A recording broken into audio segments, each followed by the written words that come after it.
Hello, my name's Bont, Richard Bont, and this is Curmudgeonly Yours, a show on Society Bites Radio, part of the Radio Ear Network family, supplying social interaction for the mind and soul. The introductory and concluding music to this show is La Polonaise by Wieniawski, played by Max Bont. I am your host and curmudgeon, where everything is what it seems. Nothing is what it seems. And what is not said is often of most interest.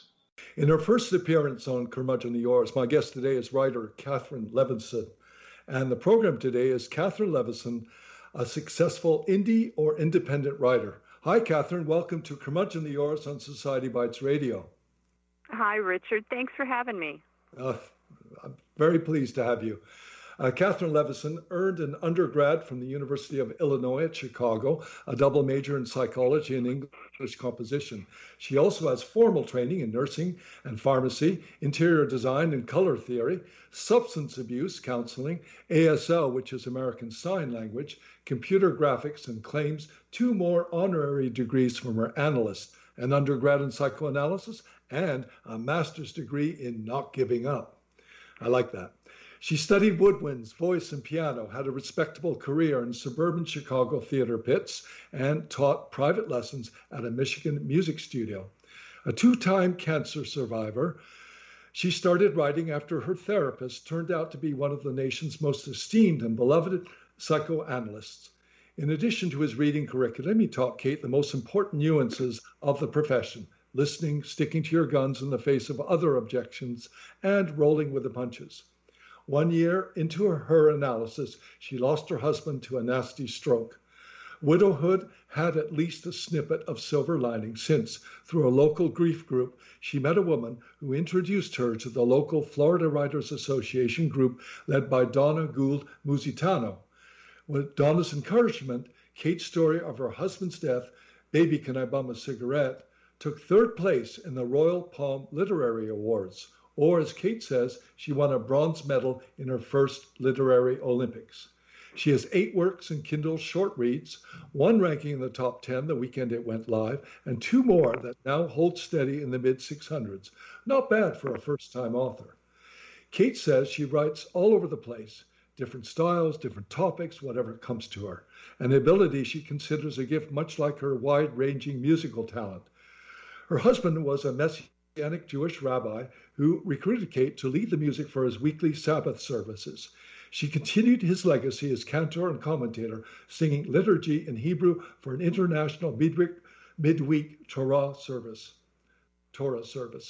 She currently makes ends meet as a freelance blogger, shares her home with a unique rescue dog, a champion blue toy poodle, and loves to joke that their rundown single-wide trailer is but a stone's throw across the Gulf from her analyst's luxurious waterfront estate. Originally from the Chicago Burns, she lives on the Gulf Coast of Florida, making ends meet as a freelance blogger, sharing a 40-year-old single-wide trailer with her rescue dog, Tami, a former champion blue toy poodle, just a few short miles from what was, as I said before, until his death, her analyst's luxurious waterfront estate. Kate, why do you consider yourself a success as a writer, even without an agent, a bestseller, a large indie paycheck, or any other standard trappings? I feel like a success because I know who I am. Winning the award didn't hurt. It sealed a little something I needed to know, but I know my voice or my voices. I know my genre, which is literary or creative nonfiction prose. Okay. I know my niche, which is Kindle short reads, and I found my tribe. And my tribe is... I like that word. I love the word. Could you elaborate on that, please? Thanks. Someone said to me that my analyst invited me to the annual convention for his psychoanalytical section of the American Psychological Association. And when I don't remember who it was, said, "Oh, he's invited you to meet his tribe." Oh, which made a lot of sense because it's, people, they're diverse, but they think like you. And it took a while. I found out that my target audience is really not a demographic. It's what they call a psychographic. It's people who think a certain way, maybe education. I've collected fans that totally surprised me. I've got a cellist, which kind of I expected. I've got a philosopher who loves my stuff. And then I've got you, which I consider a huge compliment. Well, thank you very much. The tribes are all over the place here from what I see today. Yeah, it's neat. But a lot of people don't like me, and I don't care. Well, and it's like, hey, yeah, and you it's can't okay. please everyone, so you got to please yourself. No, right, exactly. So I write for me. Well, Kate Levison, you have a formal university degree in English composition. Was there a writing plan in there? No, I actually picked the degree backwards. Yeah, I wanted to be a musician. I wanted a musical degree, but I couldn't. When I finally could go to school, I couldn't move downstate to University of Illinois. So I could go to UIC. So I kind of went backwards and through the catalog, and like, oh yeah, you like psych. I'd wanted, at some point I decided I really wanted to do that. And then I had enough credits for a double major, and I thought, I went through some more and like, well, what do you like? Well, English, but not English lit. That's useless. No. Okay, take English comp, because when I go to grad school so that I can have a private practice, I won't have to kill myself writing papers. I'm lazy. Well, I always thought that you just majored in English and that came with the territory, literature and writing. Well, yeah. Well, yes and no. The literature, if you fish out a catalog, the curriculum for literature class has certain things, but it's more heavier on it's an emphasis on other people's works. Right. With this, it's an emphasis on who you doing your own things. And I don't remember a lot of classes. I remember the poetry class. I remember the nonfiction prose, which is really what kicked it. And then there was another class. It was way cool. I wrote a paper. It was Nathaniel Hawthorne, and I don't know why we were studying him. Maybe it was American classics, probably American classics. And I wrote a paper on Nathaniel Hawthorne and the Salem witch trials. Ah, okay. So, I was going to say the last of the Mohicans, but that's somebody. That's much. No, I don't know what we read. Anyway, so it worked really well, and my first semester prof, the nonfiction gal, was hinting that I could be a writer, but I didn't get it. I didn't know how to pick up on hints.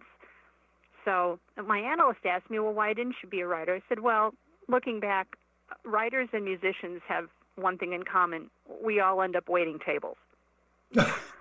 Well, maybe music would have been a good major too, because you were not too far from Indiana, and I know the University of Indiana has a very good music program, but that's another story. Yeah, it is. It's another story. Well, look, you have, Kate Levison, you have formal training in a number of fields. Any interesting reason for that? Have you worked in all of them? Yes, I have. I have. I have worked in every single one of those in one way or the other. I actually use the graphic arts for not just for my covers, but for my blogging job is to write for a fashion house. So I create covers with a pretty dress on them. The reason I have so many is I had what people call a mommy dearest, a not nice mother, okay, who told me I'd never make a living in music, and then she said some other things, and I ended up marrying kind of a jerk the first time, to be frank. Okay. And he told me, no, you can't do anything. So I just started taking different classes at the junior college because he didn't complain about that. And I took one class and it turned out to be good at that, so I took another one, and then I stumbled on the substance abuse counseling. And back then, you could practice as a therapist with a 2-year degree, like a certificate. You mean like a BS degree or just an associate arts degree? Just an associate's degree and some kind of a certificate for that. This was a gazillion years ago, and it was specifically substance abuse. This was not broad range, which was applicable because both my parents were, I don't know if they're functional alcoholics, but my dad used it to self-medicate, and That's the way of putting yeah, it. so, yeah. So it was kind of, I call them kind of subclinical drinkers. Yeah. But I knew a lot about that, and my brother, I didn't say it, but I'll tell you, my brother dealt weed when he was in high school. We won't tell anybody. Okay. No, we won't tell anybody. No, that's okay. So it kind of touched my heart. And people who go into addictions tend to have painful backgrounds, and I knew what that felt like. So, yeah. So it would have been cool. So we're into the realm of psychology here and looking after people. So let me ask you something else. Do you apply psychology and teaching to your writing? Absolutely. The way, without being preachy, I try to, I aim my writing as psychology. I'm really good at making fun of Freud. Okay. So, I'll do, I wrote a little piece called "Writing is Just a Compromise Formation." I can't be a musician, so I'll do writing, and I can, pretty much murder my analyst on paper and get paid for it. But the teaching part comes in, like my book, my little book Lucy that I'm working on. That's a very good book, by the way. Yeah. Thank you. It's a cathartic one. Memoirs sell, but because Lucy and I, Lucy's not a real name, but this woman and I have very similar backgrounds with very, very subtle abuse. So it wasn't physical abuse. It wasn't outright incest. Very subtle, very low key, very psychologically scarring.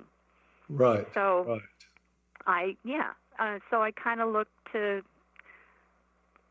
I try to make it interesting and have a little bit of depth to what I do. So it's not like a knockout punch, but it's just beating somebody like a boxer does, but not knocking them out. It was psychological abuse, gaslighting, where they try to make you think you're crazy. It's like, no, I never said that. Well, yeah, you did if I had a recorder. Undermining desires.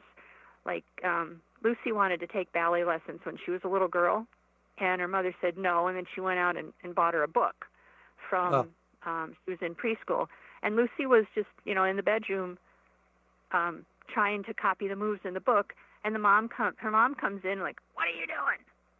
Like, it's like things like that, all down the road. Things like offering the brother piano lessons. The brother said, I don't want piano lessons. So Lucy said, can I have the piano lessons? No, there's no money. Sure. See how that makes no sense?